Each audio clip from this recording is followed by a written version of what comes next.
Que vous êtes prêts? Est-ce que vous êtes prêtes? Est-ce qu'il y a Ah, je vois la porte qui s'ouvre et je crois que nous avons notre quatrième invité qui fait son entrée. Voilà, alors on va lui donner le temps d'arriver jusque-là. Alors, si vous avez une question, si vous avez un commentaire, manifestez-vous et puis Farida viendra vous apporter un micro. Si vous n'avez pas de questions, pas de commentaires, moi j'ai plein de questions, mais ce n'est pas vraiment le but de la soirée, que je pose toutes les questions que j'ai envie de poser. Alors, finalement, pourquoi on parle de RSE maintenant? Est-ce que, alors ce concept, on l'entend souvent, on l'entend beaucoup maintenant, pourquoi maintenant? Alors c'est vrai que au sein du groupe E, les questions de la durabilité, comme vous l'avez dit Jacques, sont présentes depuis longtemps. Mais qu'est-ce qui a mené à cette formalisation de cette notion-là dans les 10 dernières années, on va dire? Le Conseil fédéral donc, qui adopte ce plan en 2015. Pourquoi en 2015? Pourquoi pas avant? Qui veut? Jacques ou qui veut? Ce serait peut-être plus sur le milieu académique, sur cette question.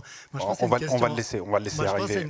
Mais je pense qu'il y a une question sociétale là autour. Aujourd'hui, on se pose effectivement beaucoup de questions sur la durabilité de nos actions, sur la durabilité de ce qu'on est en train de faire. Peut-être aussi parce qu'on est en train de se rendre compte qu'on a une empreinte sur la planète qui est de plus en plus visible, qui est de plus en plus nuisible aussi. Et donc, c'est assez logique que dans cette situation-là, on se pose réellement ces questions. Et c'est des bonnes questions qui sont importantes. De nouveau, ça ne veut pas dire que ces questions n'existaient pas avant, mais je pense qu'aujourd'hui, on est beaucoup plus sensible à ces questions-là. On est dans un pays, si on prend rien que les questions environnementales, on est dans un pays avec un magnifique baromètre, malheureusement, sur le réchauffement climatique, c'est nos glaciers. Et les glaciers, on le voit chaque année en Suisse, disparaissent, se réduisent. Et puis, finalement, cette prise de conscience, elle est présente sur les glaciers que depuis une vingtaine d'années. On a eu un été 2003 caniculaire, qui était la première grosse canicule. On a revécu l'année passée une année extrêmement sèche, l'année précédente une année extrêmement humide. À quelque part, on a peut-être un peu cassé la machine, on s'en rend compte dans le domaine du climat, on est en train de changer des choses effectivement, et c'est notre action. Ça découle de notre action. Et donc, quand on a un retour comme ça du côté de l'environnement, du côté de la biodiversité aussi, ça pose des questions au niveau sociétal. Et je pense que c'est des questions qui sont saines. Et si ça pousse les entreprises à être d'autant plus responsables dans le domaine de leur empreinte au niveau environnemental, tant mieux, ça va dans la bonne direction. Oui. Je vous présente notre quatrième invité. Désolé pour le retard.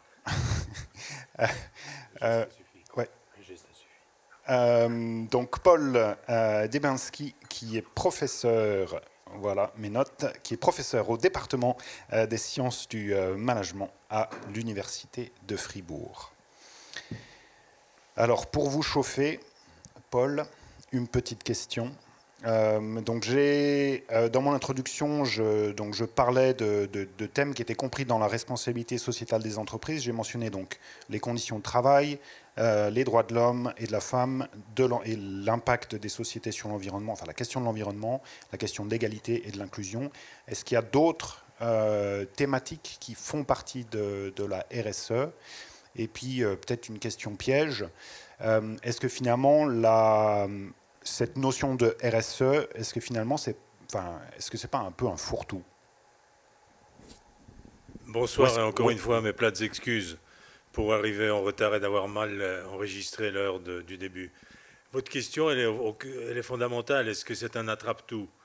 Vous avez mis dans le thème de la rencontre de ce soir le Stempli. Ça m'a fait penser à mon hobby de jeunesse qui était la philatélie.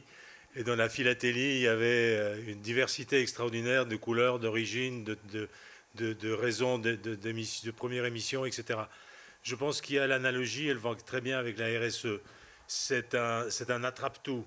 Alors, il y a la dimension que vous avez mentionnée, la dimension sociétale, il y a la dimension environnementale, il y a la dimension gouvernance, Et puis il y a la dimension impact sociétal, pas seulement ce qui se passe à l'intérieur de l'entreprise, mais impact sociétal avec la connexion avec les objectifs de développement durable des Nations Unies, les 17 objectifs que tout le monde a en tête.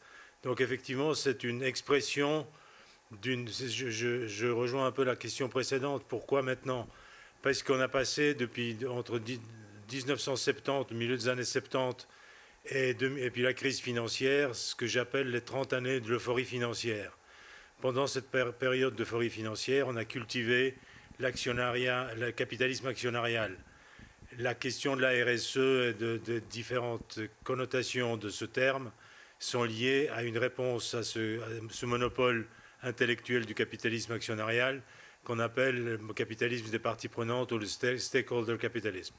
Et je pense que c'est dans ce contexte très, très diversifié qu'il faut comprendre la responsabilité sociale de l'entreprise comme étant un rappel plutôt qu'une innovation, mais un rappel dans un contexte particulier où le monde est, contrairement aux époques précédentes, est peuplé de géants en termes économiques, des entreprises qui sont très souvent cotées en bourse. Bien sûr, de loin, pas toutes, mais on a des mastodontes, et puis de l'autre côté, on a les micro-entreprises. On essaye d'attraper un peu tout ça avec cette idée de la responsabilité sociale qui va de la micro-entreprise à l'entreprise, à la multinationale la plus complexe qu'on puisse imaginer. Est-ce qu'il y a des questions dans le public? Vous pouvez, si vous suivez l'événement en ligne, vous pouvez écrire vos questions dans les commentaires, ou sinon vous pouvez envoyer un message et pas appeler le numéro suivant, je le rappelle, donc le 079 796 22 15. Voilà, cette soirée, c'est aussi l'opportunité c'est une opportunité pour vous de poser vos questions, d'amener vos commentaires. Nous avons une première question. Magnifique. Oui, Hubert Sauvin, ancien ingénieur à la retraite. J'aimerais qu'on parle aussi de la corruption. Quand vous avez eu la séance ici sur la migration, j'étais déçu qu'on n'ait pas parlé de la corruption. Qu'est-ce qu'on peut faire dans ces pays qui nous envoient des immigrés? Et ce soir, qu'est-ce que peuvent faire les entreprises? Comme jeune ingénieur, je travaillais en Afrique. Chaque fois qu'on signait un nouveau contrat, arrivait une nouvelle Peugeot pour le directeur local. Je peux vous dire que ce n'est pas facile de faire face à la corruption et j'aimerais bien entendre vos avis là-dessus. Alors, qui veut commenter sur la question de la corruption qui, si mes notes sont bonnes, fait aussi partie des thèmes inclus dans la RSE. Chantal a attrapé le micro. Je vous passe la parole. Je veux bien me lancer. Effectivement, la transparence est un élément hyper important et puis il est régi dans notre pays par des réglementations assez strictes. Après, on n'a pas la prétention de pouvoir agir au niveau mondial. Ça veut dire que aussi une entreprise qui commercialise, qui commerce avec certains pays, c'est aussi nécessaire qu'elle soit complètement engagée et de connaître aussi ses fournisseurs. D'ailleurs, c'est la même responsabilité au niveau local, hein, ce que vous avez relevé en préambule. Donc, comment est-ce qu'on peut le contrôler? Moi, je suis assez démunie de vous dire ce soir, on a toutes les réglementations possibles de ce côté-là. On doit aussi faire confiance à nos gouvernements, nos politiques. C'est à eux aussi de voir comment est-ce que c'est faisable. Nous, pour exporter, par exemple, c'est un gros mandat qu'on a, nous, les chambres de commerce en Suisse, mandat de la Confédération par le SECO, pour légaliser toute la commercialisation légaliser les marchandises qui quittent le territoire et dont pour les pays envers qui on n'a pas d'accord de libre-échange, par exemple, il peut y avoir des contrôles comme ça, c'est très bien édicté. Il y a aussi tout ce qui touche, par exemple, l'utilisation ou l'utilisation des produits tels que les cornes, l'ivoire, etc., la provenance des cuirs, des matières. Ça, c'est très bien régi depuis chez nous, c'est contrôlé extrêmement strictement et par des règles au niveau mondial, mais sur place, je ne sais pas quoi vous répondre finalement, parce que là, c'est aussi toujours encore la responsabilité de, par exemple, des multinationales qui, elles, sont sur place pour essayer d'avoir les meilleurs échanges possibles. Mais est-ce qu'elles le font vraiment bien? En tout cas, elles sont aussi cotées en bourse, donc elles doivent avoir aussi leur empreinte de ce côté-là qui doit être très verte au maximum. Mais c'est un vrai problème, effectivement. Et puis je pense que même chez nous, il doit y avoir de la corruption, probablement, où l'humain est ce qu'il est. Et puis on n'a pas la prétention de le changer comme ça. Greta. Vous avez touché 2 points faibles de mes recherches, donc la migration et la responsabilité sociétale des entreprises. Je ne dirais pas qu'ils nous envoient les migrants, mais on paye un prix et on les reçoit ici. Cela veut dire, de point de vue gouvernance globale ou gouvernance internationale, pourquoi aujourd'hui on exige une responsabilité sociale des entreprises ? Pourquoi on exige plus de réglementation par rapport à aux entreprises? Parce que le secteur privé est celui dont la coopération internationale est celui qui est moins engagé dans les questions de démocratie, de la corruption et tout le reste. Qu'est-ce qui se passe? Souvent, on a derrière beaucoup d'enjeux politiques. Ça veut dire qu'on paye des aides au développement pour envoyer des entreprises sur place et comme ça, on a plus d'avantages. Donc, à la corruption, ce n'est pas que les pays en développement, mais c'est aussi les pays développés qui partagent ou qui, d'une manière tacite, sont impliqués sur ces questions de corruption. Donc, c'est pour cela qu'on a mis dans la RSE, on a mis dans le ISO 26000, qui est une des directives principales de la responsabilité sociétale d'entreprise, la question de la transparence. Autre chose, les entreprises suisses, par exemple, là où elles sont plus faibles, je dirais, du point de vue de la mise en place de la responsabilité sociétale des entreprises, c'est la question de la chaîne des fournisseurs, le contrôle de la chaîne des fournisseurs et comprendre et réagir, en fait. Est-ce que est-ce que nos fournisseurs, ils traitent bien leurs collaborateurs? Est-ce qu'on est d'accord? Et aujourd'hui, on a de plus en plus ce genre de questions parce qu'on répond à nos clients.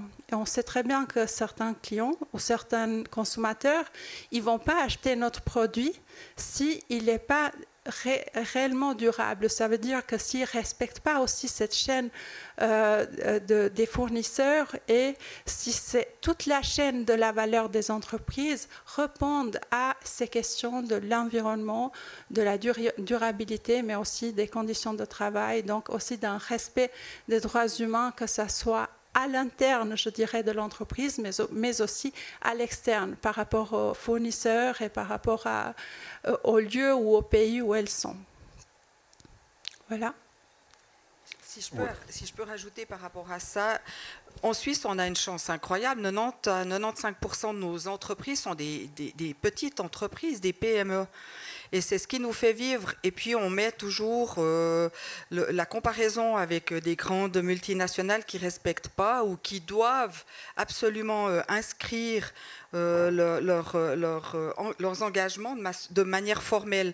Mais ça, c'est aussi un côté qui est, et je jette un peu un pavé dans la mare, qui est assez complexe. Je l'ai vécu, je viens de l'industrie. Et si vous vous imaginez une entreprise, un boulanger qui veut simplement prendre sa place à la cafétéria d'une toute grande entreprise, si on va lui demander de devoir certifier sa chaîne de production, etc., et que ça soit tellement formel, qu'il soit ISO 26000, qu'il soit avec une transparence incroyable, mais on va lui fermer la porte, on n'aura plus du tout ce petit boulanger qui pourra délivrer ses produits dans une cafétéria d'une grande multinationale, d'un Nestlé ou comme ça. Et on réduit aussi la possibilité de ces entreprises.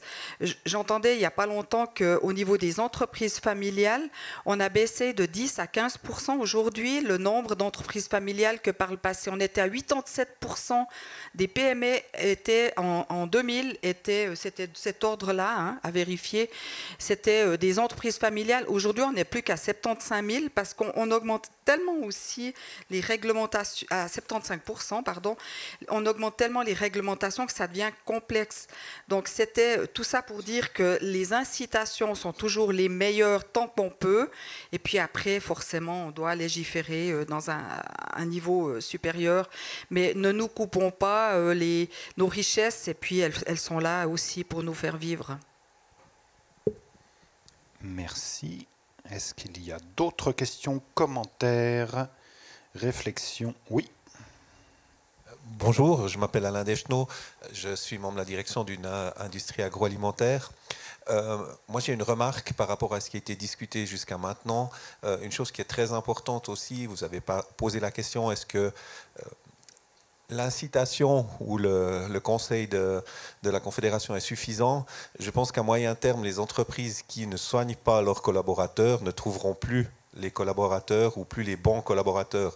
Et quand M. Mauron parle de long terme, je pense que c'est un élément essentiel dans le recrutement, c'est de les soigner, c'est de les accompagner, et puis quand ils sont là, de s'occuper de ceux qui sont là et pas toujours penser, oui, on trouve personne sur le marché parce qu'il faut payer trop cher, etc., etc. Et je pense que chaque entreprise, si elle veut être pérenne dans le futur, elle doit se démarquer dans le domaine de la RSE au niveau des personnes qui sont en interne. Et pas seulement l'entreprise, mais les managers qui y travaillent, et ça c'est primordial. Mais bien sûr. Merci beaucoup pour cet exemple et cette remarque, parce que je crois qu'elle pose un problème qu'on ne peut pas éviter. La RSE, théoriquement, c'est l'ensemble du pourtour de l'entreprise. C'est les collaborateurs, c'est les clients, c'est les fournisseurs, c'est l'environnement, c'est la communauté dans laquelle on travaille ou dans lesquelles on travaille, etc. Et c'est clair que je comprends très bien ce que vous voulez dire, mais si on fait uniquement du sélectif, on n'est pas dans la RSE, on est dans quelque chose d'autre, on est dans le rapport aux collaborateurs. Et je crois que ce qui est important, c'est cette dimension des 360 degrés. Et il ne faut pas l'oublier quand on mentionne et quand on en discute, de ne pas isoler un aspect, lui donner une dimension qu'il a bien sûr peut-être aujourd'hui dans le contexte économique et dans le contexte du marché du travail. C'est bien sûr primordial. Est-ce que c'est de la RSE? Pour que ça soit de la RSE, il ne faut pas oublier les autres aspects. Jacques, oui. Je vous passe la parole. Oui, je pense qu'effectivement, on ne doit pas oublier les 360 degrés, mais ce qui est intéressant par rapport aux collaboratrices, collaborateurs au sein d'un groupe, c'est qu'en fait, ils sont extrêmement attentifs aux 360 degrés.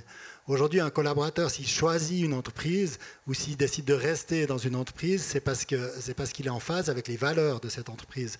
Dans une situation qu'on vit aujourd'hui en Suisse, ou en tout cas dans beaucoup de métiers, notamment dans les métiers techniques, on a un marché du travail qui est extrêmement sec, qui n'est pas facile du côté des entreprises. On a de la peine à recruter des talents.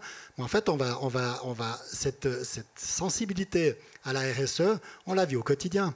Le collaborateur qui ne se sent plus en phase avec ses valeurs aujourd'hui, il va quitter. Le collaborateur qui ne se sent pas à l'aise avec l'empreinte environnementale que peut avoir une entreprise, il va peut-être partir ailleurs. Et je pense qu'aujourd'hui, c'est de plus en plus une question qui devient cruciale avec cette prise de conscience au niveau de chacune et chacun. Et peut-être une anecdote là-dessus. Quand on engage des cadres supérieurs au sein du groupe, j'ai systématiquement un entretien avec pour faire connaissance, même s'ils ne sont pas directement sous moi. Ça permet de comprendre aussi les motivations qui les poussent à venir chez Groupé. Et c'est intéressant, dans les 2 dernières années, on a eu 3 personnes qui viennent du monde de l'horlogerie, qui n'est pas un monde sale en soi, c'est pas un monde qui est très polluant, ils ne fabriquent pas des armes, ils ne sont pas en train d'extraire du pétrole. Mais aujourd'hui, ils sont attirés par des entreprises comme Groupé pour leur rôle sociétal, finalement, pour leur rôle dans la durabilité, pour transmettre une planète meilleure à leurs enfants. Et c'était intéressant, il y a un des cadres qui est arrivé qui a dit « J'ai pas envie de dire, quand j'aurai 60 ans à mes enfants, j'ai fait des montres toute ma vie. Non, j'ai voulu faire quelque chose pour la planète, pour la société. » Et je trouve extrêmement intéressant parce que finalement, on a aujourd'hui un reflet très fort en interne de ce qu'on est finalement et de ce qu'on est vers l'extérieur. Et à l'interne, on ne triche pas. Et je pense que là-dessus, les collaborateurs sont probablement les meilleurs juges, même s'il ne faut bien sûr pas oublier les 360 degrés. Mais on a directement un très bon baromètre avec nos collaboratrices et collaborateurs sur ces questions-là. Merci. Est-ce qu'il y a d'autres questions, d'autres commentaires? Si je peux ajouter par rapport à cette thématique, et une expérience aussi également dernièrement, un grand chef d'entreprise, d'une grande entreprise fribourgeoise, connu aussi et très reconnu, il me disait qu'aujourd'hui, il avait l'impression lorsqu'il engageait du personnel, ou ses cadres, lorsqu'ils engageaient du personnel, que c'était lui qui passait l'entretien d'embauche. Ça s'était complètement inversé. Ça, c'est quand même aussi quelque chose, un trend qui a changé, et c'est quelque part, c'est très bien. Et il me citait l'exemple d'un cadre de plusieurs personnes dans ses dernières expériences qui lui disaient, premier abord, première question, quels sont vos engagements ou les engagements de votre société sur divers points. Et puis, au fur et à mesure de l'entretien, il s'est étonné. Il a dit, mais je ne vous comprends pas parce que vous venez vous présenter pour ce poste. Il a dit, mais vous savez, si j'ai déposé mon dossier chez vous, si je fais des offres dans votre entreprise, je sais que j'aurai un super job, je sais que j'aurai un très bon salaire, que je serai très bien encadré. Mais les valeurs que vous avez me sont beaucoup plus importantes. Et c'est quand même une tendance marquée aujourd'hui. Et c'est peut-être ce qui va nous différencier avec les toutes petites entreprises pour faire comprendre ces besoins de s'engager vers ces différentes thématiques. Oui, c'est aussi une question que peut-être on a abordée très peu, c'est la culture de l'entreprise. Donc aujourd'hui, chacun des collaborateurs ou chacune des collaboratrices cherche du sens dans leur travail. Et on est de plus en plus sensible à ces questions et on veut tous s'aligner avec les valeurs de l'entreprise par rapport au travail qu'on fait. Donc la culture de l'entreprise, elle est très importante, de plus en plus dans la mise en place de la responsabilité sociétale de l'entreprise. On met en place aussi la question où on se pose des questions sur la question de la diversité et de l'inclusion, donc que ça soit au niveau des questions, au niveau des personnes déjà du genre, mais aussi issues de la migration ou d'autres, donc toutes sortes de diversité, comment on les inclut, comment on les fait sentir bien, comment on fait en sorte que ces personnes se sentent assez à l'aise, assez bien et très, très conformes par rapport à l'entreprise. C'est aussi la question intergénérationnelle, donc de plus en plus on se positionne et on essaye de profiter en fait d'avoir des personnes différentes, des générations différentes pour réaliser cette question de l'inclusion de la RSE. Donc ce n'est pas que le côté, oui, durable, mais durable aussi dans les valeurs, dans le respect des valeurs. Mais bien sûr, Paul. Oui, encore, je rebondis sur ce qui vient d'être dit, parce que cette distinction entre les différentes tailles de l'entreprise, c'est quelque chose de vraiment fondamental. Si on regarde l'économie suisse, on peut la diviser en 3 parties. Il y a 30% d'emplois qui sont dans les entreprises de petites et micro, en dessous de 10 personnes. 30% d'emplois dans les entreprises petites et moyennes, entre 10 et 250, et 30% dans les grandes, au-delà de 250. Et je crois que la sensibilité, la capacité de réagir est très différente entre ces 3 populations d'entreprises.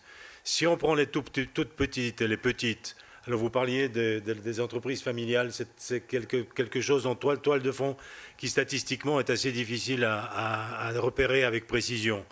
Mais aussi longtemps qu'on a affaire avec des petites entreprises, voire les entreprises familiales, il y a la personne de l'entrepreneur quelque part qui porte une responsabilité sociétale parce qu'on sait où il habite, on voit comment est-ce qu'il fonctionne, il rencontre ses collaborateurs au bistrot ou dans les supermarchés ou dans d'autres lieux de croisement social.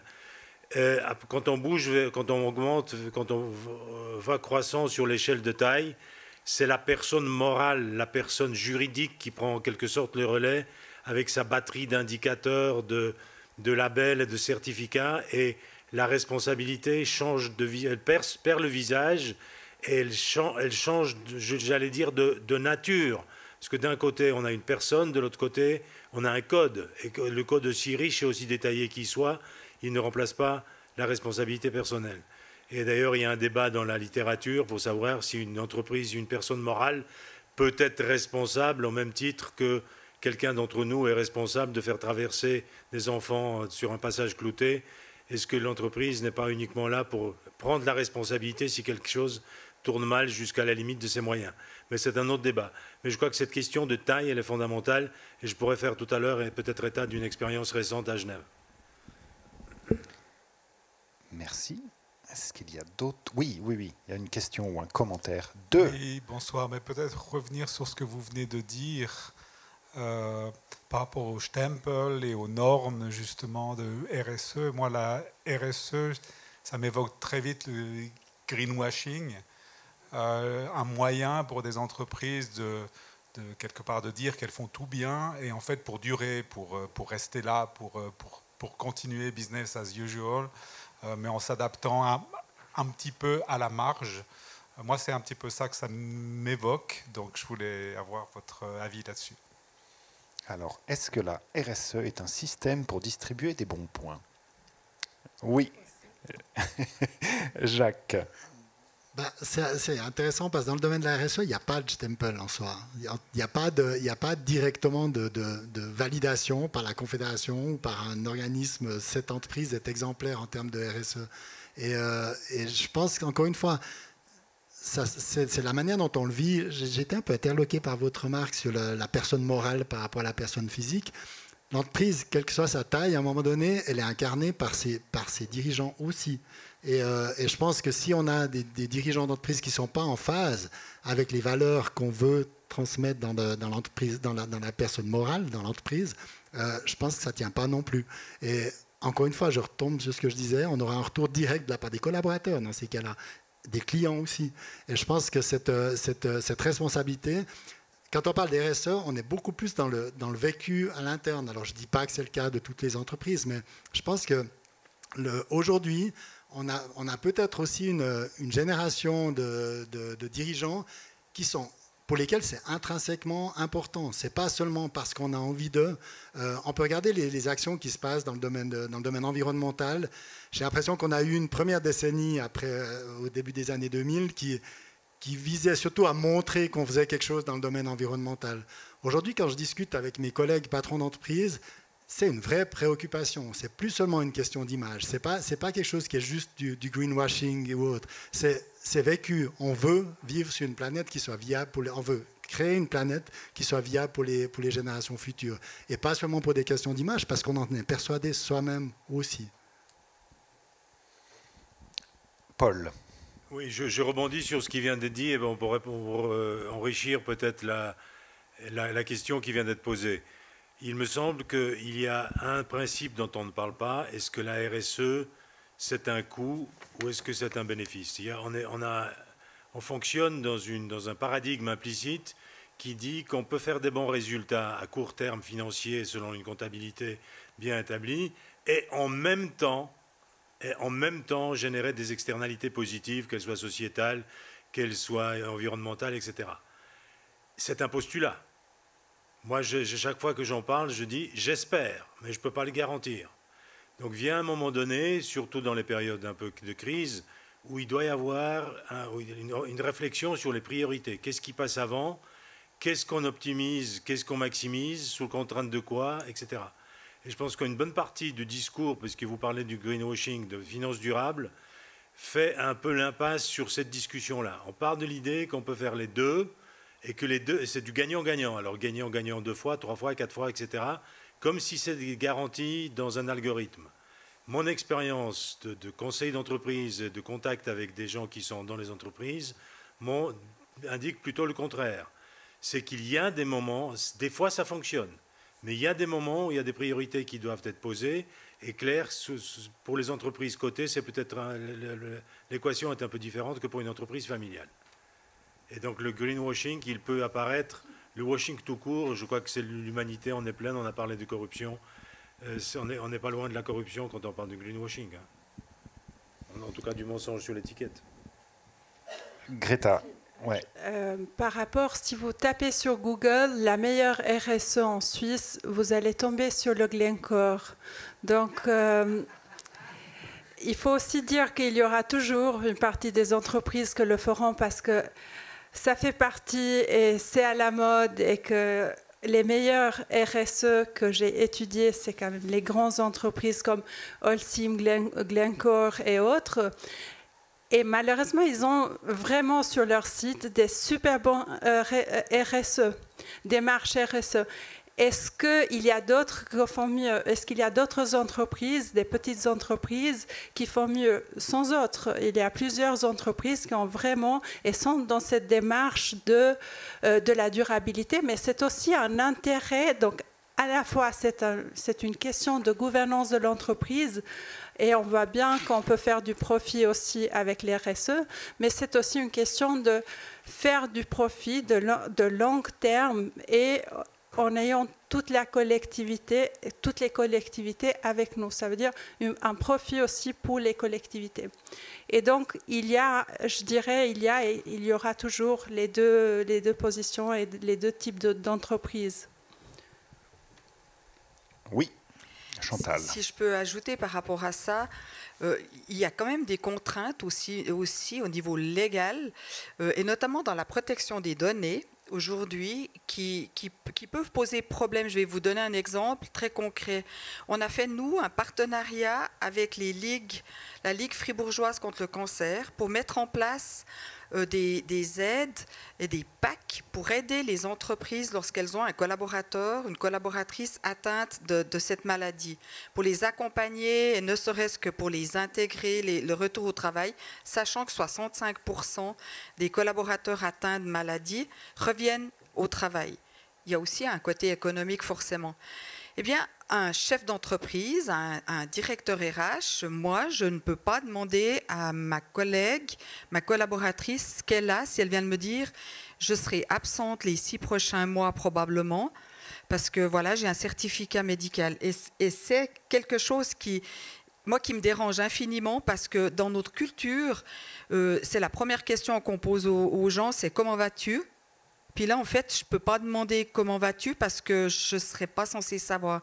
Et dans cette dynamique qu'on a mis en place ici, on va faire des conférences, on va expliquer aux gens, si vous connaissez ce genre de problème, soyez ouverts et dites-le, parce que votre chef, c'est pas un gangster qui va vous donner votre congé ou quoi que ce soit. Il va justement vous accompagner. En l'occurrence, dans ce cas de figure-là, sachant que c'est aussi toute l'entreprise qui tombe quelque part malade, parce que c'est un collègue, on l'a tous les jours. Et il y a ces contraintes. Et ce matin, on avait une formation sur la loi sur la protection des données qui entre en vigueur le 1er septembre, qui est quelque chose d'extrêmement contraignant. Et on ne peut même plus transmettre un certificat médical par mail sans qu'on soit bien au clair où il va aller, que ça soit enregistré d'une manière vraiment décrite.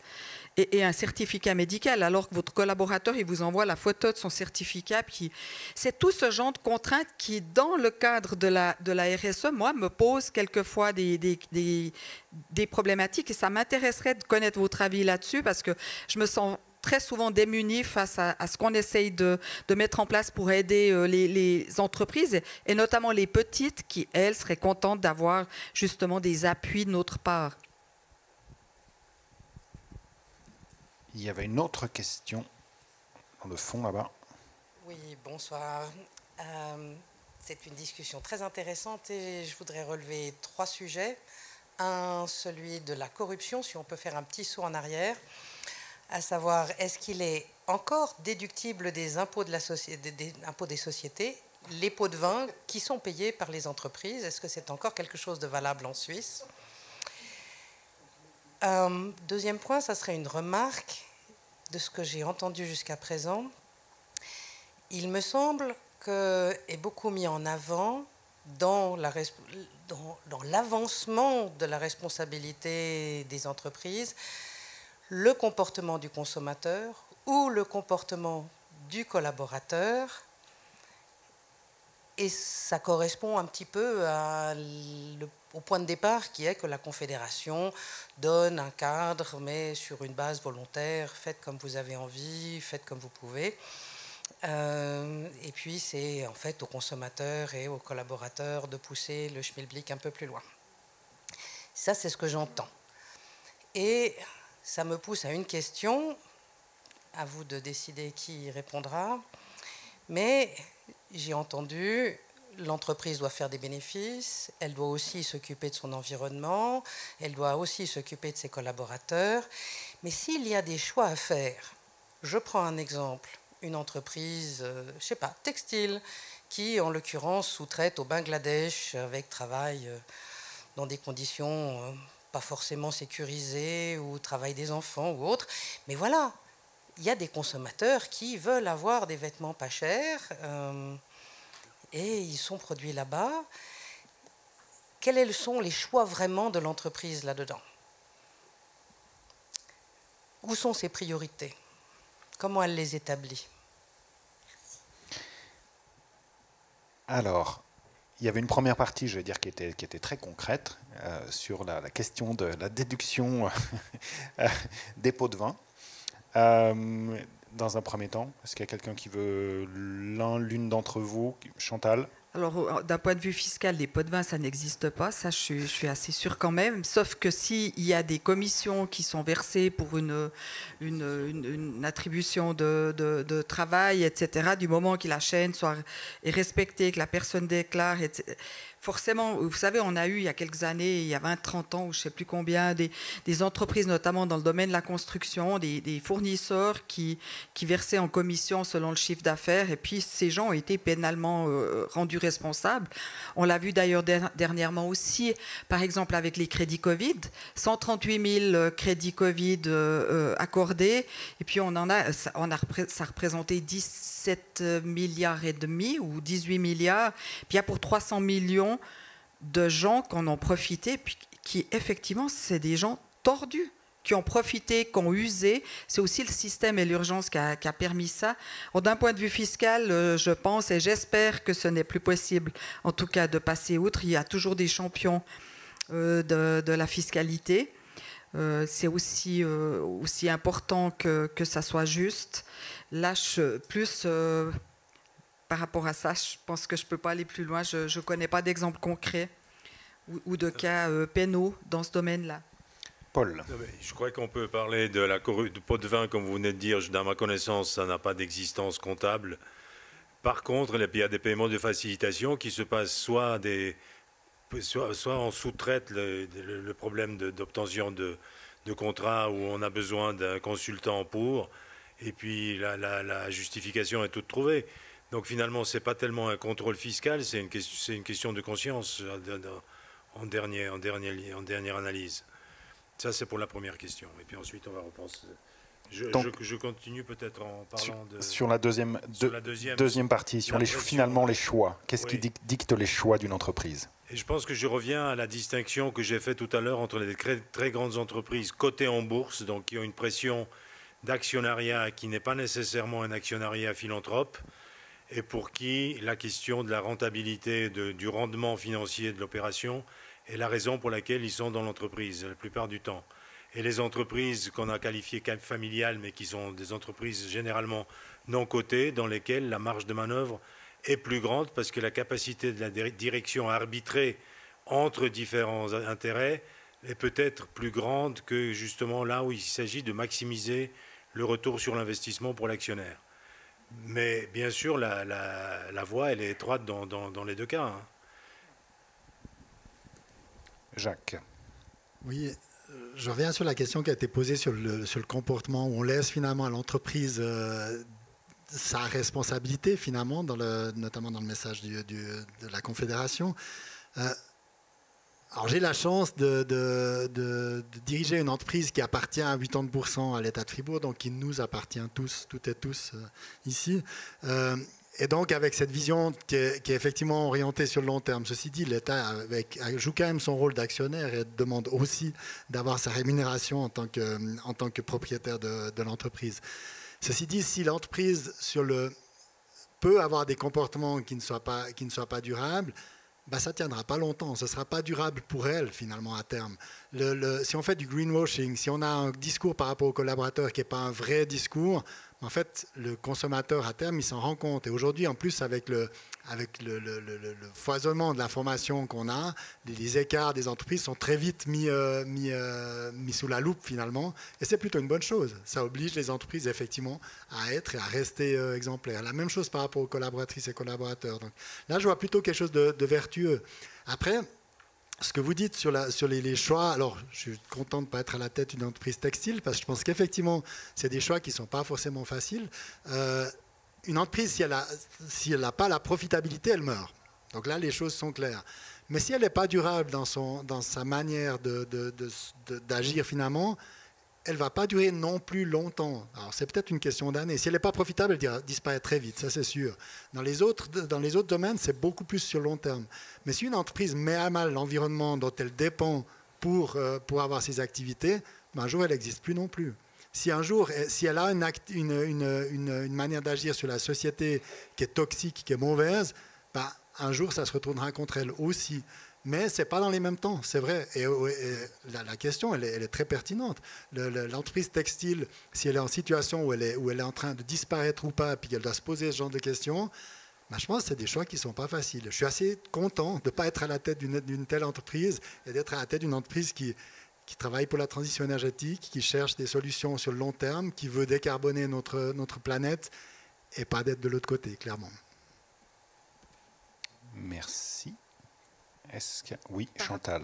Pour enchaîner par rapport à votre remarque, madame, l'impact des consommateurs. Mais en fait, les consommateurs, c'est des acteurs, hein, on les appelle aussi souvent comme ça. Et puis, c'est des éducations. On le voit, par exemple, dans les professions et les choix de profession. Et lorsque les jeunes doivent trouver des places d'apprentissage et des choix professionnels, l'impact des parents est à 80 voire 90% dans le choix de l'enfant, alors que souvent on met la faute sur, par exemple, l'orientation professionnelle ou ce genre de choses. Et ça m'a interpellée lorsque j'ai vraiment creusé cette thématique, parce que dans la consommation, c'est aussi l'impact de la société, les aspects externes à l'entreprise et à l'éducation.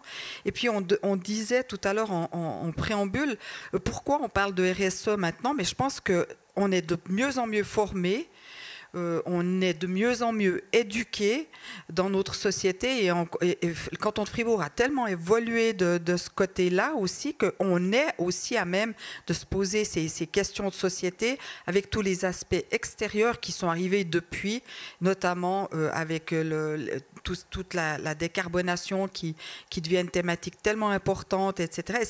Et ça, c'est implicite que ça impose à une direction d'entreprise de se poser ces bonnes questions, parce qu'elle est aussi concernée, elle, à titre privé, ne serait-ce que par ses propres enfants aussi, par rapport à ça. Puis je suis aussi contente de ne pas avoir une entreprise de textile. Il y a une question au fond de la salle. Question ou commentaire. Bonsoir. Bonsoir. Oui, c'est un commentaire. Je rebondirai sur la question en fait des données sensibles. Effectivement, en fait, la nouvelle loi par rapport à la protection des données va durcir certaines choses, va complexifier les communications. En fait, ma remarque, c'est simplement en fait de proposer d'instaurer vraiment un climat de confiance pour oser parler de ses vulnérabilités, pouvoir en fait s'adresser à un chef qui est impliqué justement dans une relation de confiance. Et puis je me réfère à Pierre de Villiers, en fait, général des armées en France, qui a écrit tout un livre sur comment être chef. Et puis lui met toujours en avant la relation humaine au centre en fait du management. Donc il vient toujours en avant sur comment construire une relation de confiance, quelles sont les qualités d'un chef, et puis lui met en avant la question de l'exemplarité pour mettre un climat bienveillant et éviter justement un climat de terreur au sein d'une entreprise où on n'a plus envie de s'exprimer. Évidemment, c'est tellement important, et puis on développe, et c'est quand même quelque chose qui est venu assez tard aussi, toute la partie savoir-être. l'intelligence émotionnelle qu'on met en avant. On n'engage plus aujourd'hui des techniciens parce qu'on sait qu'on va pouvoir leur donner ce savoir et les former en conséquence de ce qu'ils auront besoin, mais on engage des personnalités qui apportent, et effectivement la culture de l'entreprise avec cette ouverture est essentielle. Mais ça implique des changements. Imaginez quelqu'un qui a dirigé de manière paternaliste pendant 20 ans, 30 ans, une entreprise qui nous a été transmise. On n'a encore pas la faculté de greffer des puces pour avoir ces changements de comportement. Et c'est une culture à développer et ce n'est pas facile. Et merci pour la remarque. Autre question, commentaire devant. Ouais, et puis on a... Oui, bonsoir. Ma question porte plus par rapport aux clients. On a entendu avant des clients, on les responsabilise énormément, sauf qu'aujourd'hui, le client, il se trouve quand même passablement coincé. J'imagine quelqu'un qui débarque à la Migros, à la Coop, etc. Finalement, il a les choix qu'il a, c'est-à-dire qu'il n'a pas le choix.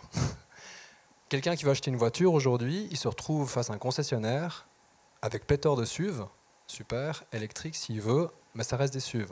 Donc on met beaucoup de responsabilités sur les clients, mais finalement, le client n'a pas tellement le choix. Et puis, ce que je voulais aussi soulever, c'est le fait que certaines entreprises, finalement, ont beaucoup plus de marge de manœuvre, elles sont beaucoup plus grandes, beaucoup plus d'impact, et j'ai l'impression qu'elles mettent beaucoup plus d'accent maintenant sur la RSE pour, effectivement, en termes de greenwashing, de se blanchir, quoi.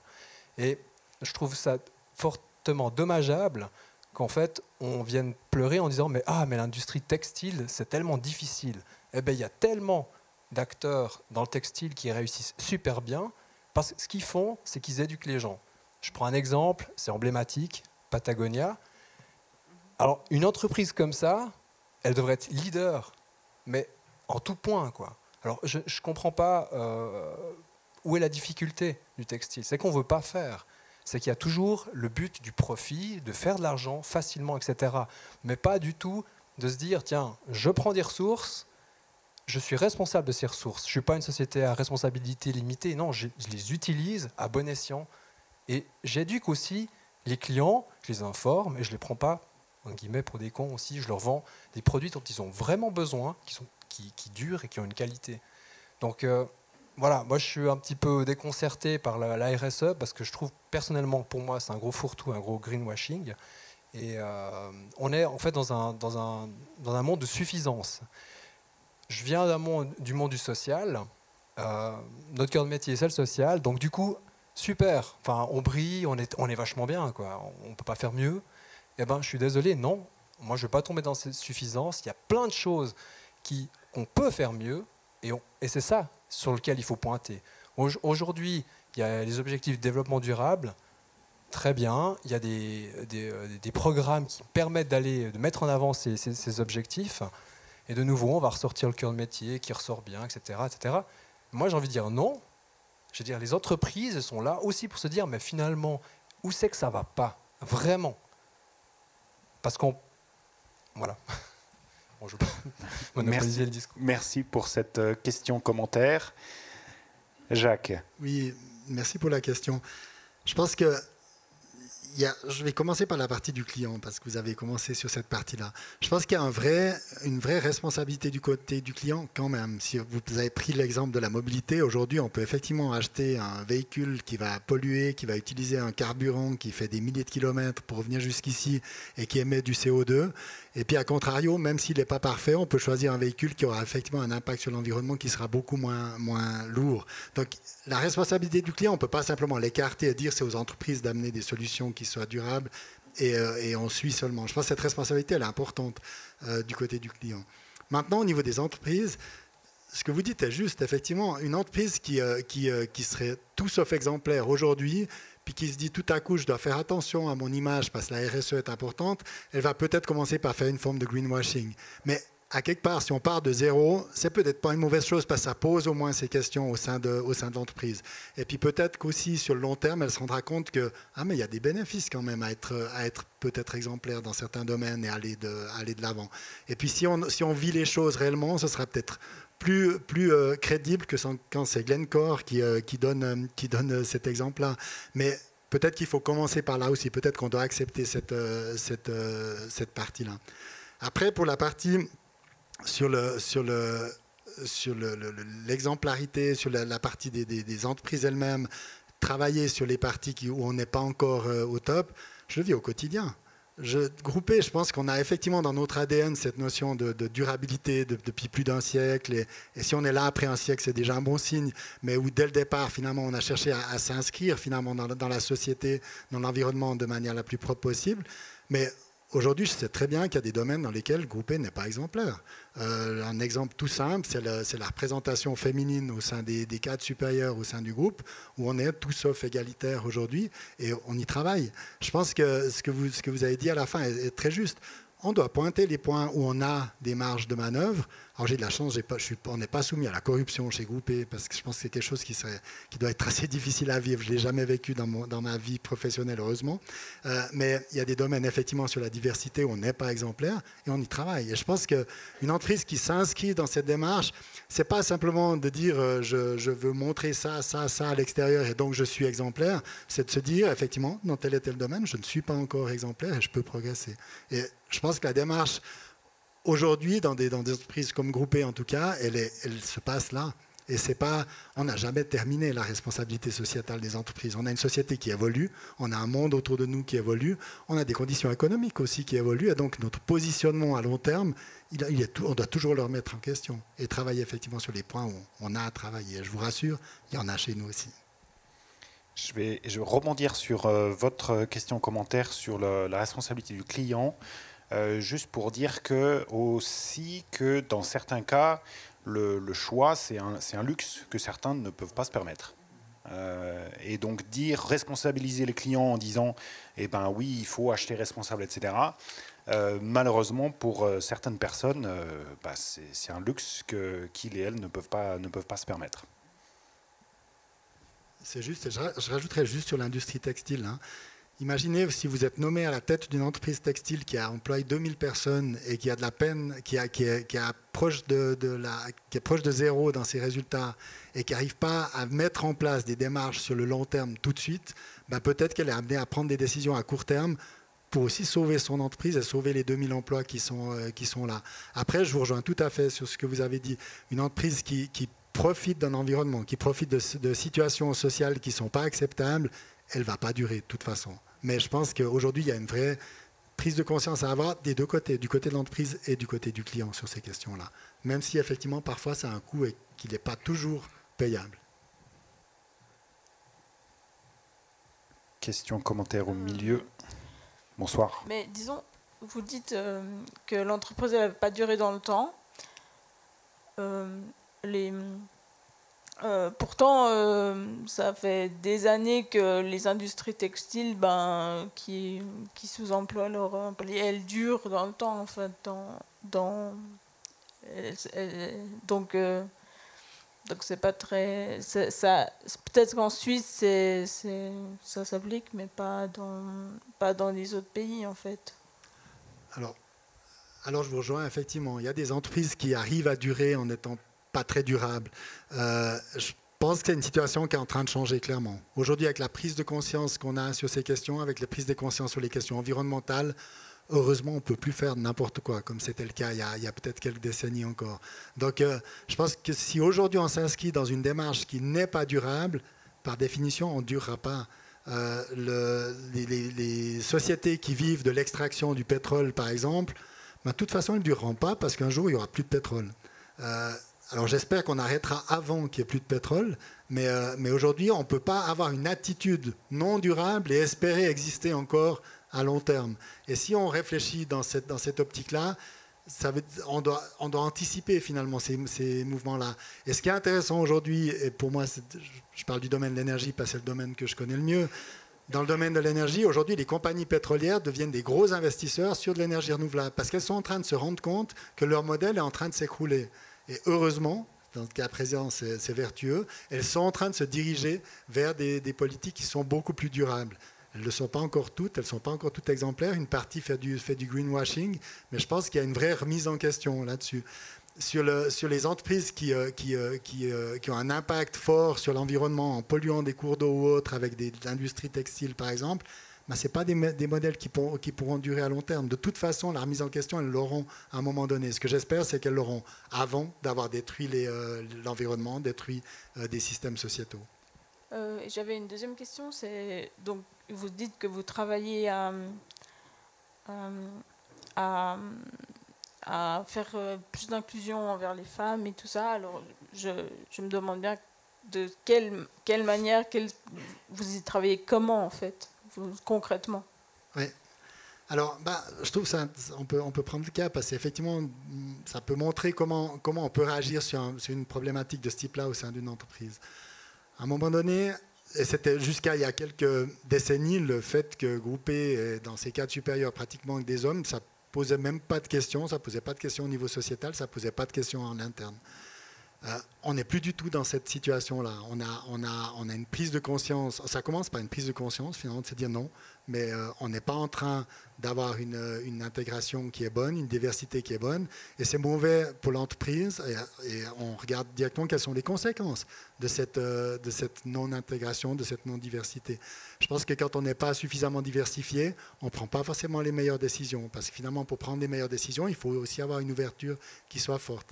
Quand on n'est pas diversifié, on a aussi un problème peut-être à recruter du personnel, pas seulement au niveau des cadres, mais aussi au niveau de notre personnel. Et on a parlé tout à l'heure de la difficulté à trouver les personnes aujourd'hui. La Suisse, dans le domaine, elle est assez terrible. Dans le domaine technique, on est en retard, typiquement sur les pays nordiques qui ont pris en main les choses depuis les années 70 déjà. Et aujourd'hui, 50 ans après, ils ont une main-d'œuvre qui est aussi présente. Si je prends l'intérêt de l'entreprise, oui, aujourd'hui, on se coupe la moitié de la main-d'œuvre en Suisse dans les métiers techniques, qui est une grosse bêtise. Donc, on fait des constats sur ce que ça signifie finalement pour l'entreprise d'avoir une situation qui est tout sauf idéale. Et puis après, ce qu'on fait, c'est qu'on détermine des mesures pour corriger la chose. Alors ça ne se fait pas du jour au lendemain. Je ne vais pas virer la moitié de ma direction parce que c'est des hommes. Je ne vais pas non plus leur demander de se changer en femme pour avoir une parité. C'est des choses qui prennent du temps. Par contre, oui, on se fixe des objectifs et on veut les atteindre au fur et à mesure.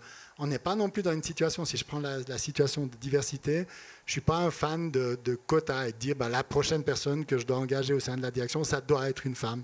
Par contre, ce qu'on veut, c'est que dans le processus d'engagement, on est jusqu'au dernier stade, dans tous les postes de cadre supérieur, qu'on ait au moins une femme dans tous les postes sur la partie de la shortlist, sur les dernières personnes qu'on va avoir.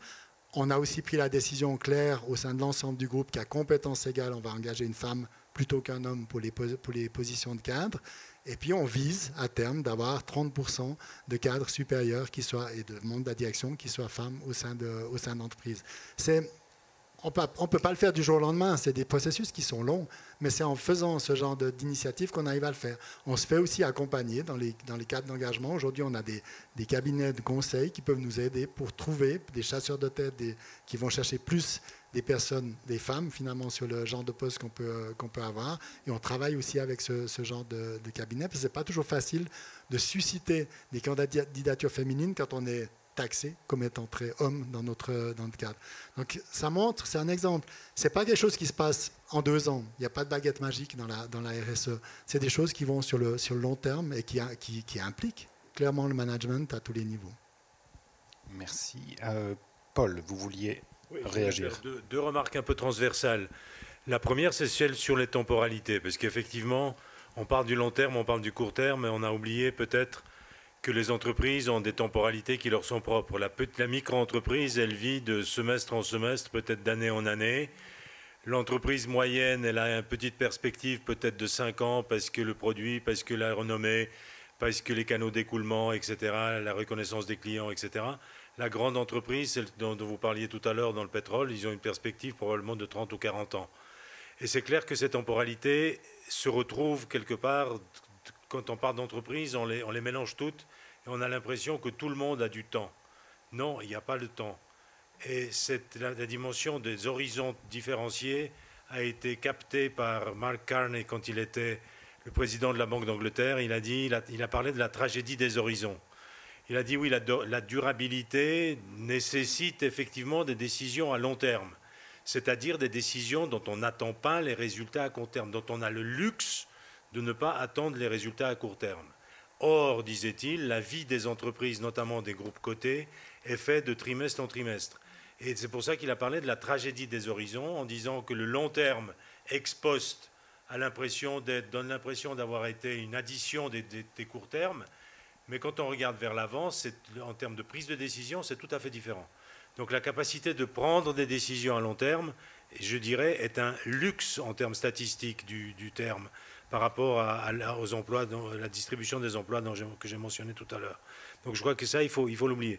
Vous aviez parlé, madame, tout à l'heure, du fait que les entreprises, certaines, peuvent frôler la faillite. Il y a une question, on pourrait dire, de dynamique de l'économie de marché, pour ne pas parler du capitalisme, qui est posée. Est-ce que les entreprises doivent être éternelles? Est-ce que c'est une valeur en soi que de durer?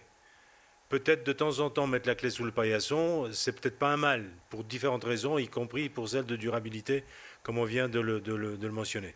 Ça me permet de formuler la deuxième remarque, parce que je remarque un absent dans cette salle, c'est le rôle de l'État. Puisque vous avez parlé des choix des consommateurs, vous avez parlé de la pression des collaborateurs, etc. Mais il y a aussi une source de pression quand même qui est non négligeable, un potentiel source de pression, c'est la réglementation. Et j'ai participé dernièrement à un exercice en RSE dans les petites entreprises. La première question que posait l'entreprise, c'est quelles sont les obligations? Quels sont les éléments sur lesquels nous sommes contraints d'agir et quels sont ceux qui relèvent du libre choix, etc.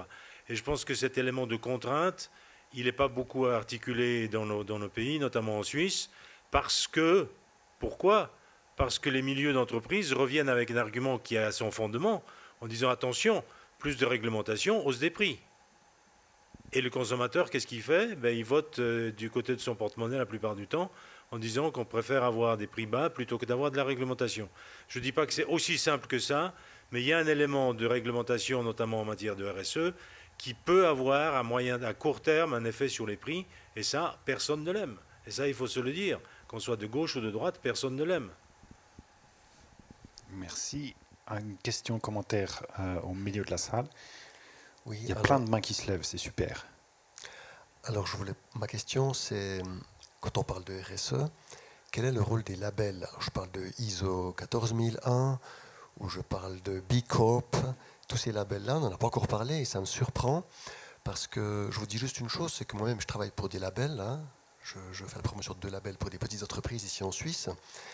Et puis, je suis confronté au greenwashing, au blabla tous les jours. Hein.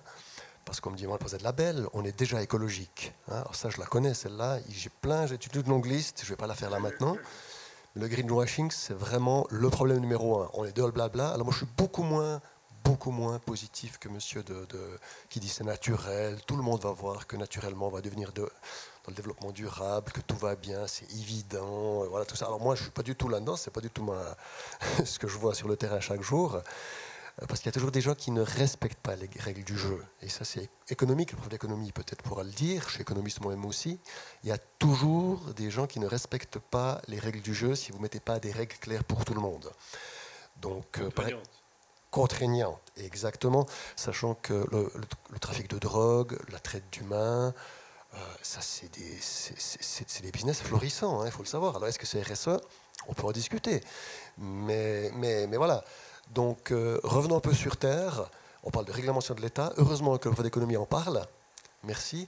Il a aussi parlé du temps long, etc. Donc, c'est heureusement qu'on mentionne ça aussi. Mais les labels. Alors, les labels, pourquoi est-ce qu'on n'en parle pas? Qui voudrait en parler? Qui voudrait en parler?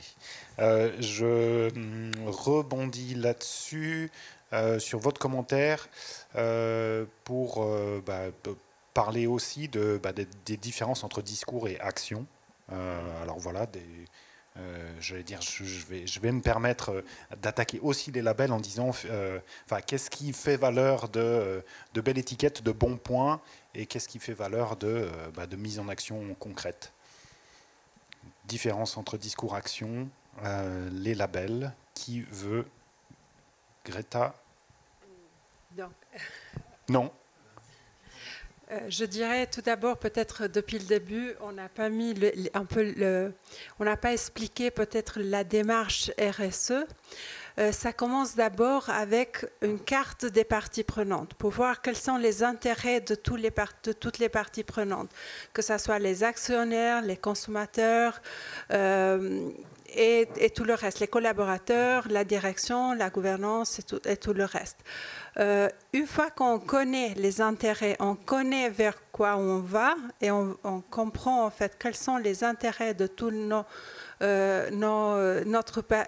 la carte des parties prenantes, on va faire une analyse de la chaîne de valeur. Et là, il y a aussi la question de la chaîne des fournisseurs. On va aussi regarder du point de vue des collaborateurs qu'est-ce qu'on a mis donc social à l'interne de l'entreprise, mais social aussi à l'externe de l'entreprise.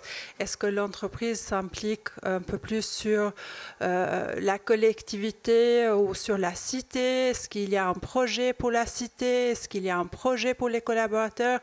Et une fois qu'on a fait cette analyse dans la démarche RSE, on va aussi se poser les priorités. Et on va se dire, par exemple, de point de vue diversité, il y a un problème de genre que d'ici 4 ans, on va essayer d'avoir un label sur la question d'égalité des salaires.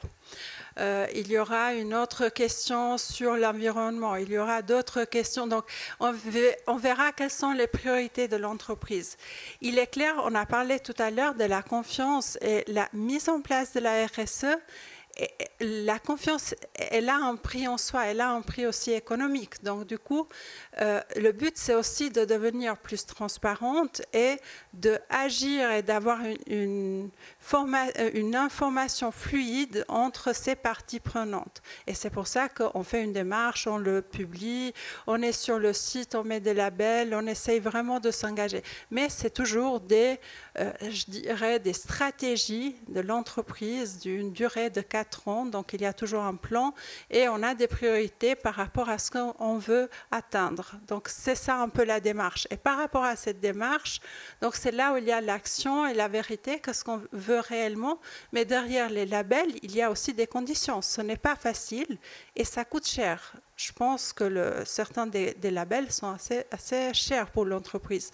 Donc, oui, il y a une question de juste des mots, mais c'est juste de greenwashing peut-être, mais derrière, il y a aussi beaucoup de conditions et il y a beaucoup de travail de collectivité, je dirais.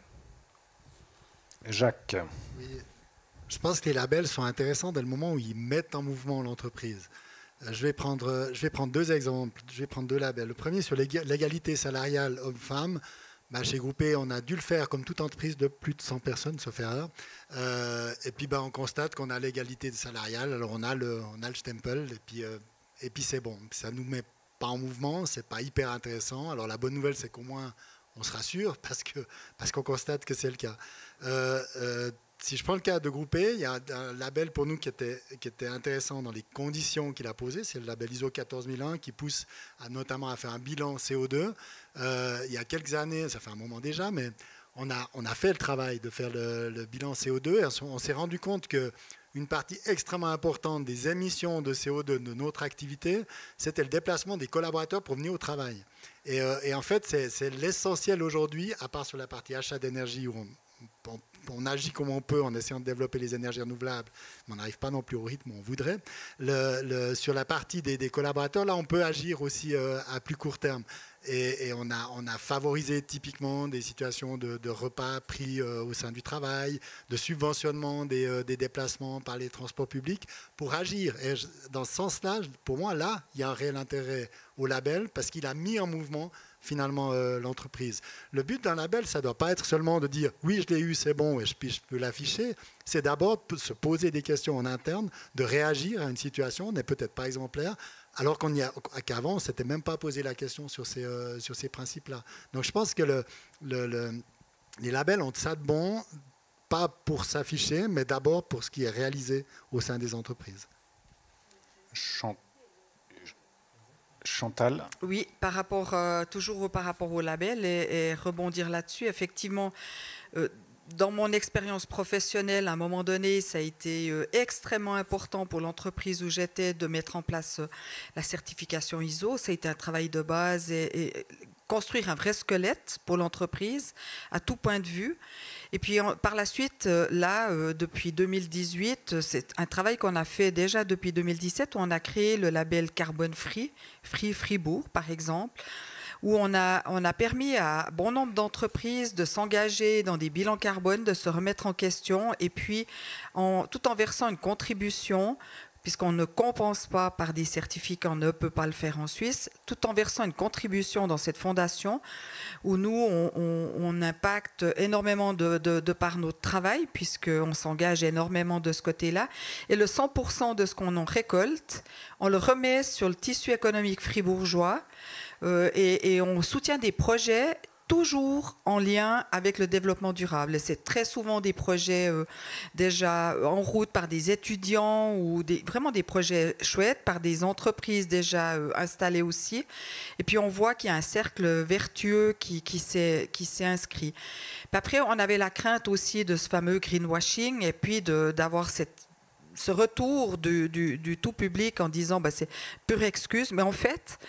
Et c'est par rapport à ce que M. Moron disait, c'est un engagement qui est venu s'inscrire dans certaines entreprises où certains chefs d'entreprise me disaient « mais tu n'as pas idée à quel point c'est devenu un jeu, c'est devenu un concours dans notre service achat, de s'intéresser aux fournisseurs, de s'imaginer dans les collaborateurs, etc. » On a pu prendre et embarquer les équipes dans un mieux.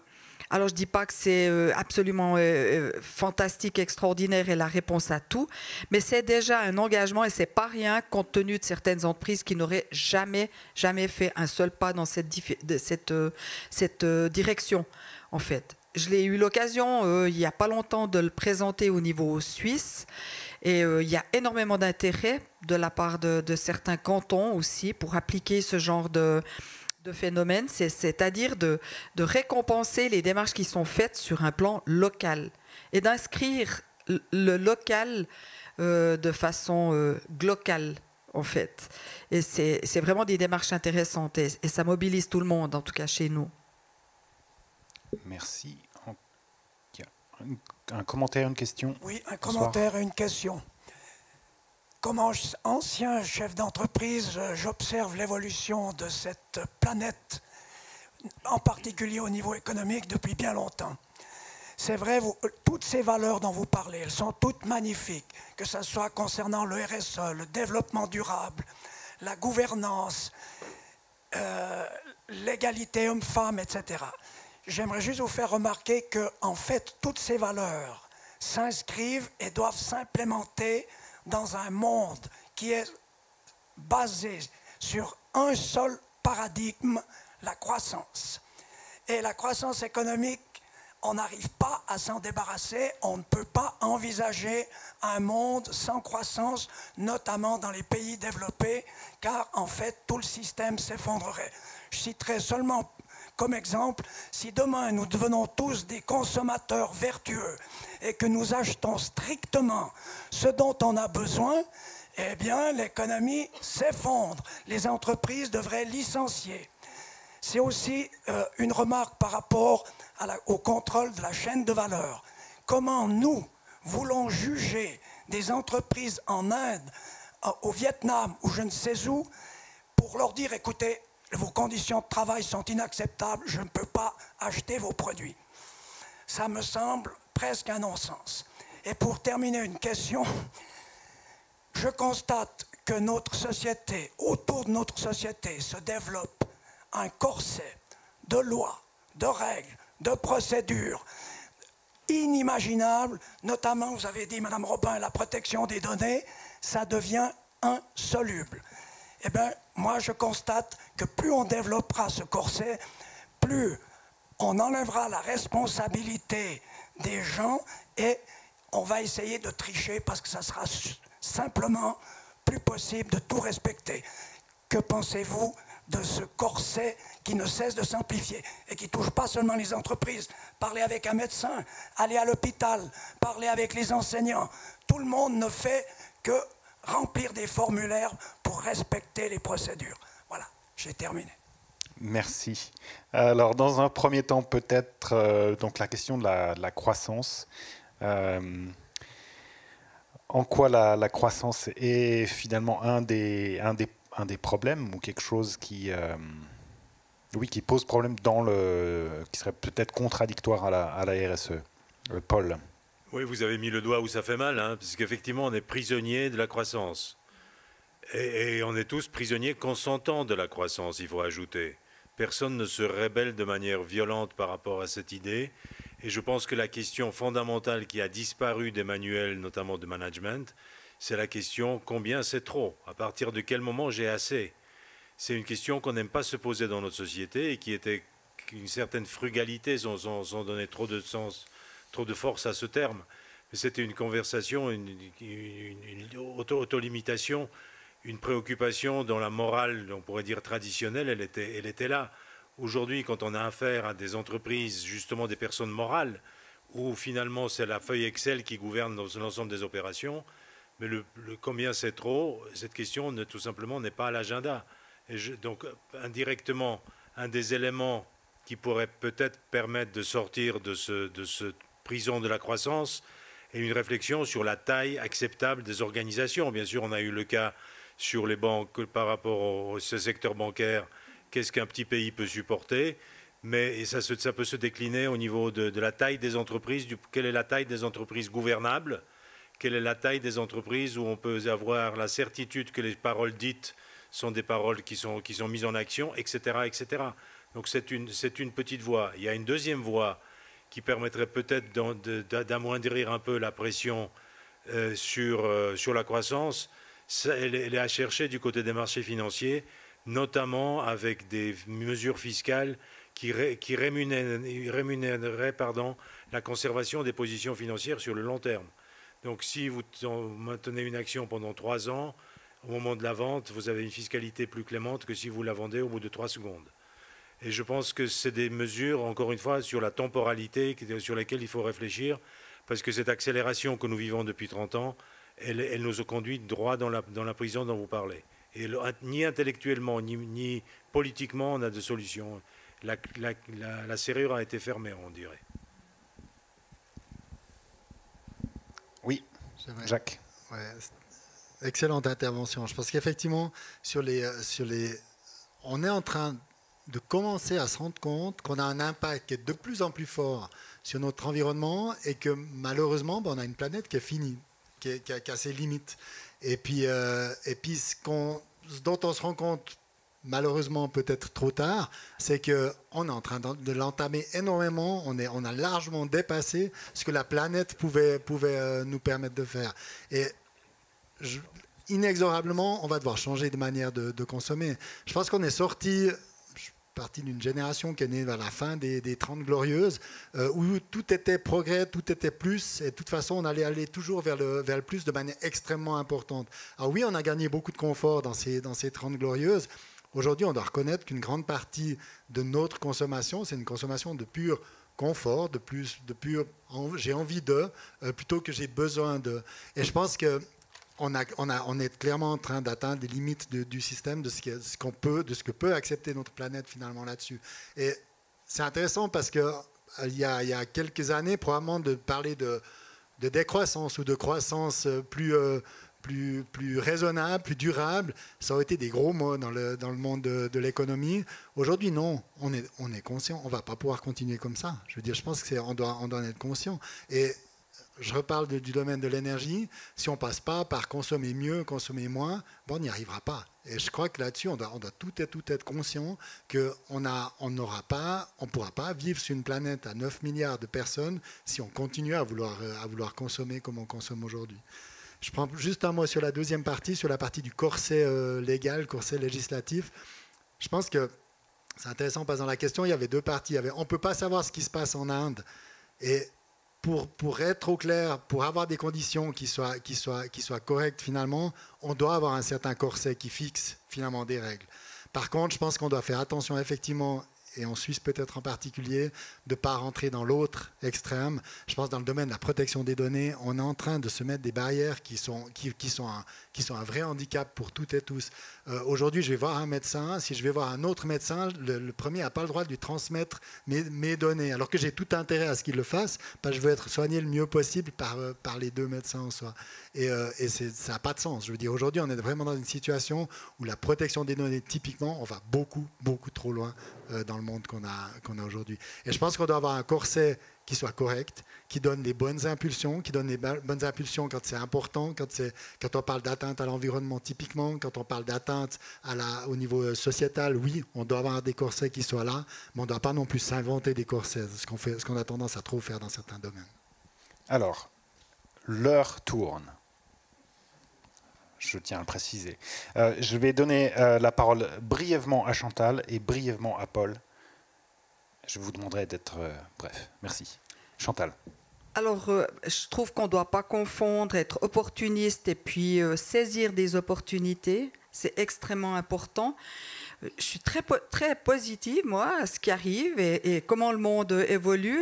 Encore, j'apprenais hier que le 40% des entreprises qui sont créées, des jeunes entreprises qui sont créées, sont en lien avec le développement durable pour une part. Et encore une fois, 30% a un lien indirect dans les services ou quoi que ce soit. Donc, ça veut dire que potentiellement, il y a vraiment un marché pour se différencier et changer. Nous, on a certains moyens aussi d'agir là-dessus. Donc, c'est mon côté optimiste. Moi, je me réjouis de travailler dans ce domaine-là parce qu'on a beaucoup à faire et puis c'est hyper enrichissant et passionnant. Merci. Paul, brièvement. Très rapidement, je reviens sur la réponse incomplète que j'ai faite tout à l'heure sur la prison de la croissance. Il y a un verrou qui nous tient emprisonnés, c'est la comptabilité nationale et la notion du PIB. N'oublions pas qu'elle est partielle, qu'elle date des années 30 et qu'elle est complètement aveugle sur une bonne partie des phénomènes que l'on décrit sous le label de la responsabilité sociétale, notamment environnementale, des entreprises. Donc aussi, il y a du travail à faire au niveau conceptuel, mais aussi au niveau d'implémentation, d'autres types de métriques qui permettraient de guider et de mesurer ce qu'on veut mesurer, parce que derrière chaque mesure que l'on prend, il y a une volonté politique, il y a une institution, il y a une idéologie quelque part. On arrive en termes de paradigme de la croissance, et si on continue à garder la même boussole, on va tourner en rond. Donc il faut changer de métrique, et ce travail-là, il est abordé par un certain nombre d'instances, mais il n'avance pas très, très fort, parce que les directions sont multiples, et la volonté politique n'y est pas non plus. Donc voilà, donc c'est un chantier aussi pour les universités. Merci. 2 questions. Une question, une remarque. Alors, une question. Commençons par la question. Bonsoir. Bonsoir. Je me demandais juste qu'est-ce qu'était le rôle de l'université puis des autres écoles. Donc, par exemple, les futurs managers, ils sont peut-être maintenant dans une université ou une autre école. Et si on regarde nos programmes de bachelor, la RSE, elle n'est pas vraiment présente ou juste faiblement présente. Et c'est souvent des cours volontaires ou en master. Donc, la première question, c'est pourquoi et puis comment on pourrait changer ceci.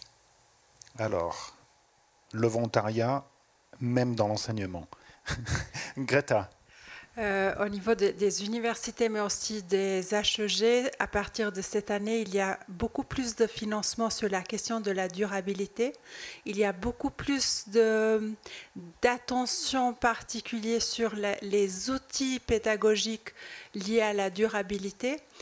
C'est vrai que peut-être on est un peu en retard, surtout en Suisse, on est un peu en retard par rapport à ces questions. C'est vrai que c'est très peu présenté, la durabilité au niveau universitaire, mais aussi HEG, HES. Mais il y a un réveil, il y a une présence de plus en plus là. Il y a beaucoup aussi de formations ou de colloques, à partir de 2-3 ans, je dirais, qui prennent en compte ça. Quel est le rôle de l'université ou des HES? C'est toujours le rôle des chercheurs, le rôle de l'enseignement, de la mise en œuvre, mais un rôle, je dirais, assez important. Peut-être professeur Debinski, il peut aussi reprendre sur la finance durable. Là, il y a pas mal de cours, je dirais, qui sont déjà mis en place. Deux mots. Deux mots. Je pense que votre question, elle est fondamentale, mais aussi dans le rôle des étudiants. La seule chose qui est capable de faire bouger une faculté, c'est quand les étudiants ne sont pas contents. Si vous comptez sur les professeurs et les programmes de recherche, notamment nationaux, etc., vous avez le temps de prendre votre retraite et puis de voir les choses se passer. On avait pensé qu'en matière de finances, la crise financière allait secouer. Moi, je m'occupe un peu d'éthique financière, mais en dehors de l'université. Et on avait espéré que la secousse financière d'il y a 15 ans allait modifier le contenu des cours. Vous êtes optimiste, il y a des cours à option, ce sont cours relativement peu fréquentés.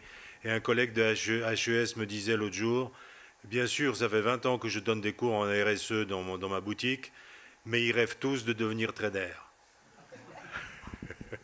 Donc voilà, ce n'est pas très optimiste, mais le rôle des universités, je pense que le corps enseignant doit devenir intellectuellement plus courageux, effrayé peut-être pas dans les cours, parce qu'il y a une question de responsabilité par rapport aux étudiants. On ne peut pas leur raconter uniquement ce que pourrait être un monde idéal.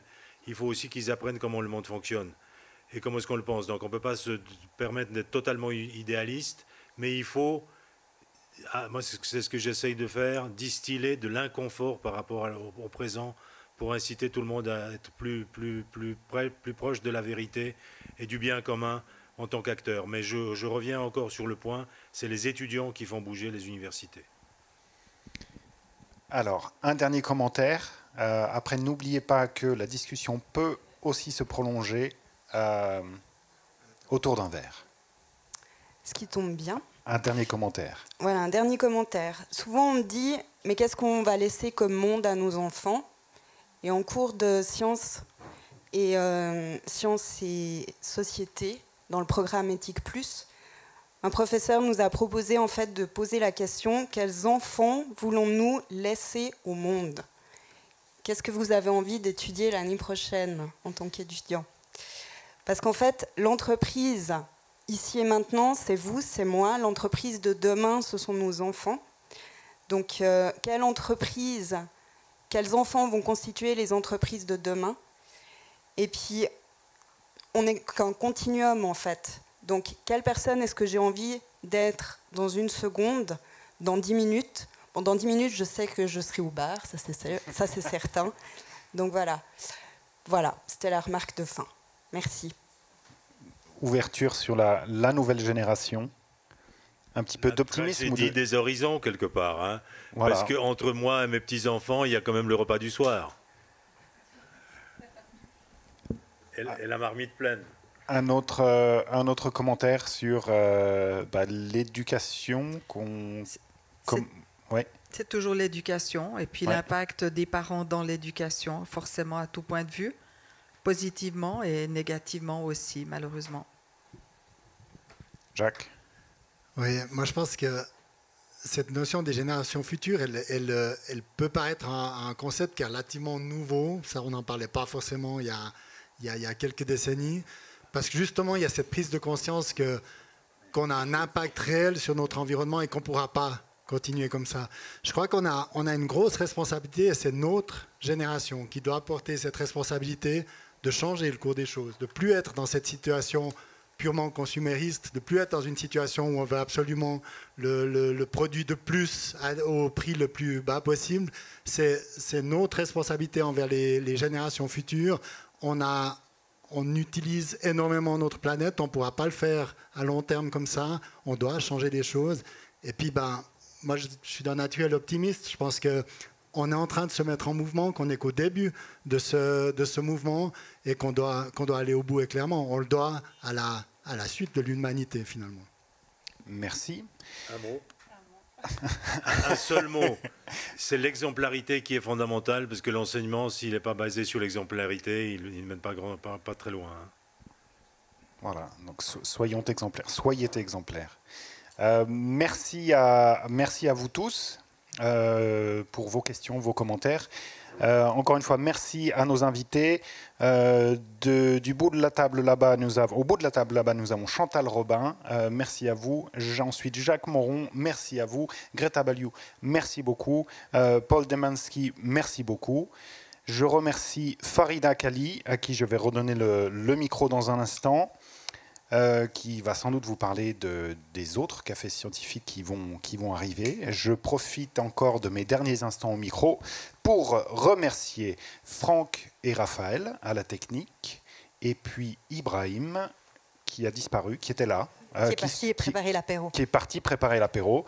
Donc je le remercie pour sa préparation de l'apéro et aussi pour l'œil qu'il a gardé sur les réseaux sociaux pour éventuellement relayer les questions qui ne sont jamais arrivées. Merci. Pour les questions. Merci à toi, Samuel. Merci à vous. Vous avez super bien joué le jeu. Il a presque rien dit, donc vous avez mérité la deuxième partie de cette soirée, l'apéro. Donc je vous prie de nous rejoindre après, juste à gauche en sortant. Vous pourrez commander à boire. Ibrahim aura installé 2-3 petites choses à grignoter. J'en profite quand même toujours pour faire ma petite page de pub. Demain soir, dans cette même salle, aura lieu un événement qui me tient chaque année très à cœur. C'est ma thèse en 180 secondes. Donc 8 doctorants seront sur cette scène. Ils vont essayer, et ils se débrouillent pas mal du tout, de vous présenter leur travail de thèse. Ça fait 3, 4, 5 ans qu'ils travaillent tout seuls dans leur coin sur une thématique fort pointue, et ils auront 3 minutes demain pour vous séduire. Ce sera aussi vous qui pourrez voter pour choisir votre préféré, et je vous garantis que ce n'est pas un exercice facile. Le dernier café scientifique de cette saison aura lieu le 24 mai. On parlera, ça va bien avec la fin de notre discussion, on parlera de la relation entre l'école et les parents. Est-ce que c'est un partenariat qui est fructueux ou pas, ou qu'est-ce qu'on peut faire pour l'améliorer? Et puis le lendemain, le 25 mai, nous aurons l'équivalent de ma thèse en 180 secondes, mais en 10 minutes. Je vous laisse faire le calcul du nombre de secondes. 10 minutes en français, en allemand et en anglais, avec également 8-10 doctorants qui auront l'occasion de vous présenter et de vous séduire avec leurs sujets de thèse et leurs travaux en général. Donc j'espère que je vous retrouve à l'une de ces 3 occasions dans cette salle, et puis dans l'immédiat, autour d'un verre à l'extérieur. Merci à vous, merci à toi Samuel, et merci à vous.